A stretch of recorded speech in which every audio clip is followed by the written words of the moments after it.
ಮಗು ಪ್ರತಿಯೊಬ್ಬರಿಗೂ ನಾನು ಒಂದು ಪ್ರಶ್ನೆಯನ್ನು ನಿನ್ನೆ ಕಾರ್ಯಕ್ರಮದಲ್ಲಿ ಕೆಲವೊಂದು ವಿಚಾರವನ್ನು ಹೇಳಿದೆ. ಶಾಸ್ತ್ರ ಕೇಳ್ತಕ್ಕಂಥದ್ದು ಅಭ್ಯಾಸವನ್ನು ದಯವಿಟ್ಟು ಬಿಟ್ಟುಬಿಡಿ.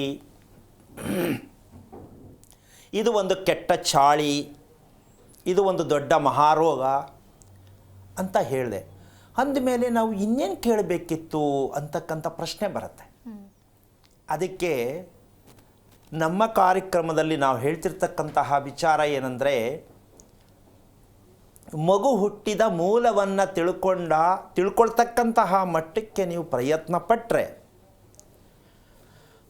ಆ ಸಾಲವನ್ನು ನೀವು ತೀರಿಸಿದಾಗ ನಿಮ್ಮ ಕುಟುಂಬಕ್ಕೆ ಒಂದು ಏಳಿಗೆ ಅಂತಕ್ಕಂಥ ಒಂದು ಪುಣ್ಯ ಪ್ರಾಪ್ತಿ ಆಗತ್ತೆ. ಅವ್ರ ಸಾಲ ತೀರಿಸ್ಬೇಕಾ ಬೇಡಮ್ಮ? ತೀರಿಸಲೇಬೇಕು. ತೀರಿಸಿದ್ದೀರಾ ನೋಡಿ. ಈ ಸಾಲ ತೀರಿಸ್ಬೇಕು ಅಂತ ಯಾರು ಶಾಸ್ತ್ರ ನೀವು ಕೇಳಕ್ಕೋದೋ ಜಾಗದಲ್ಲಿ ಅವ್ರು ನಿಮ್ಗೆ ಹೇಳಿದಾರಾ? ಅಥವಾ ಇಲ್ಲಿವರೆಗೂ ಇತಿಹಾಸದಲ್ಲಿ ಯಾರು ನಿಮ್ಮನ್ನು ಕೇಳಿದಾರಾ? ಇಲ್ಲ. ಯಾವಾಗ ಹುಟ್ಟಿದೆ, ಯಾವ ಡೇಟಲ್ಲಿ ಹುಟ್ಟಿದೆ ಅಂತ ಕೇಳ್ತಾ ಇದ್ದಾರೆ. ಬಟ್ ನೀವು ಅದನ್ನೇ ಹೇಳ್ತಾ ಇದ್ದೀರಾ, ಅವರು ಅದನ್ನೇ ಕೇಳ್ತಾ ಇದ್ದಾರೆ.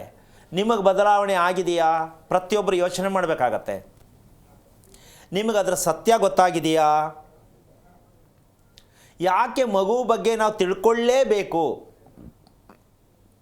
ಆ ಪ್ರಶ್ನೆಗೆ ನಿಮ್ಮ ಉತ್ತರ ಈ ಕಾರ್ಯಕ್ರಮದ ಮೂಲಕವಾಗಿ ನೀವು ತಿಳ್ಕೊಳ್ಬೇಕಾಗತ್ತೆ, ಅರ್ಥ ಮಾಡ್ಕೋಬೇಕಾಗತ್ತೆ.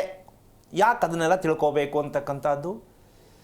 ಇದನ್ನು ತಿಳ್ಕೊಳ್ಳೋಕ್ಕೆ ಪ್ರಯತ್ನ ಪಡೋರಾದರೆ, ಆಸಕ್ತಿ ಇದ್ದರೆ ಕರೆಯನ್ನು ಮಾಡಿ ತಿಳ್ಕೊಳ್ಳೋಕ್ಕೆ ಪ್ರಯತ್ನ ಮಾಡಿ. ಸುಮ್ಮನೆ ಏನೋ ಒಂದು ಮದುವೆ ಆಗಿಲ್ಲ, ತಾಳು ಮಗು ಆಗಿಲ್ಲ ಅಂಥೇಳಿ ನಿಮ್ಮ ಕಮಿಟ್ಮೆಂಟ್ಗಳಿಗೆ ಕಾರ್ಯಕ್ರಮದಲ್ಲಿ ಕರೆಯನ್ನು ಮಾಡಿದಾಗ ನಿಮಗೆ ಇಲ್ಲಿವರೆಗೂ ಎಷ್ಟು ಕಾರ್ಯಕ್ರಮದಲ್ಲಿ ಬಂದಿರತಕ್ಕಂತಹ ಎಲ್ಲ ಕಾರ್ಯಕ್ರಮದ ವಿಚಾರದಲ್ಲೂ ಎಷ್ಟು ಸತ್ಯ ಅರ್ಥ ಆಗಿದೆ ನೀವು ಯೋಚನೆ ಮಾಡ್ಕೊಳ್ಳಿ. ಮಾಧ್ಯಮದಲ್ಲಿ ಇರ್ತಕ್ಕಂಥ ಯಾವುದೇ ಮಾಧ್ಯಮ ಆಗಿರಲಿ, ಜ್ಯೋತಿಷ್ಯ ಅಂತಕ್ಕಂತಹ ಒಂದು ಮಾಹಿತಿಯನ್ನು ಮುಂದೆ ಇಟ್ಟಾಗ ಜ್ಯೋತಿಷ್ಯವನ್ನು ಯಾತಕ್ಕೆ ಕೇಳಬೇಕು? ನಂಬರ್ 1 ನೀವು ತಿಳ್ಕೋಬೇಕು, ಅವ್ರಿಗೆ ಹೇಳೋದಲ್ಲ. ಜ್ಯೋತಿಷ್ಯ ಅವಶ್ಯಕತೆ ಇದೆಯಾ? ಯಾಕೆ? ಅದರ ಮೂಲ ಏನಕ್ಕೆ ತಿಳ್ಕೋಬೇಕು ನಾವು ಅನ್ನೋ ಪ್ರಶ್ನೆ ನಿಮಗೆ ಅರ್ಥ ಆಗೋವರೆಗೂ ನೀವು ಬರೀ ದಿನ ಕೇಳಬೇಕಾಗತ್ತೆ. ಬೆಳಿಗ್ಗೆ 8 ಗಂಟೆಗೆ ಒಬ್ಬರು ಬರ್ತಾರೆ, ಸಾಯಂಕಾಲ 6 ಗಂಟೆಗೆ ಒಬ್ಬರು ಬರ್ತಾರೆ, ಮಧ್ಯಾಹ್ನ ಒಬ್ಬರು ಬರ್ತಾರೆ, ಬುಕ್ ತಗೊಂಡು ಬರ್ಕೊಳ್ಳೋದೇ ಆಗುತ್ತೆ ಹೊರ್ತು ಸತ್ಯ ನಿಮ್ಗೆ ಅರ್ಥ ಆಗಿಲ್ಲ, ಆಗೋದು ಇಲ್ಲ. ಯಾಕೆಂದ್ರೆ ಅದನ್ನು ಹೇಳೋರು ಯಾರೂ ಇಲ್ಲ. ಆ ಕಾರಣದಿಂದಾಗಿ ನಮ್ಮ ಆರೋಗ್ಯ ರಹಸ್ಯದ ಕಾರ್ಯಕ್ರಮದಲ್ಲಿ ನಿಮಗೆ ಇದು ಒಂದು ಒಳ್ಳೆಯ ಸಂದೇಶವನ್ನು ನಿಮ್ಮ ಮುಂದೆ ಇಟ್ಟಿದ್ದೀವಿ.